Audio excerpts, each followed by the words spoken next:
राज्य सरकारच्या लाडकी बहीण योजनेबाबत मोठं अपडेट समोर आलंय। या योजनेअंतर्गत 2 हप्त्यांचे एकत्रित 3,000 रुपये बहिणीच्या खात्यात जमा होणार आहेत। यामध्ये दिवाळीपूर्वीचा 1,500 रुपयाचा बोनस हप्ता आणि नियमित 1,500 रुपयाचा मासिक हप्ता एकत्र देण्यात येणार आहे। उपमुख्यमंत्री एकनाथ शिंदे यांनी या संदर्भात स्पष्ट केले की लाडकी बहीण योजना कोणत्याही परिस्थितीत बंद होणार नाही। तसेच उद्यापासून राज्यभरातील लाडक्या बहिणीच्या खात्यामध्ये हप्ते जमा होण्यास सुरुवात होईल आणि पुढील 3 दिवसात सर्व लाभार्थ्यांना पैसे मिळतील, अशी माहिती त्यांनी दिली आहे। या घोषणेने दिवाळीपूर्वी लाखो महिलांच्या चेहऱ्यावर आनंद फुलला आहे।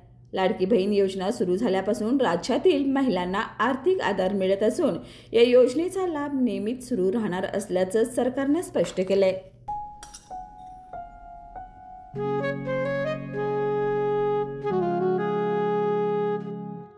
बाबा, आज येताना बासुंदी घेऊन या ना।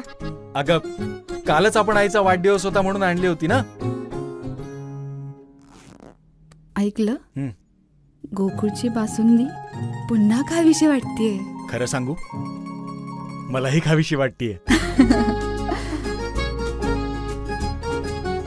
पुन्हा पुन्हा खावीशी वाटणारी गोकुळ बासुंदी।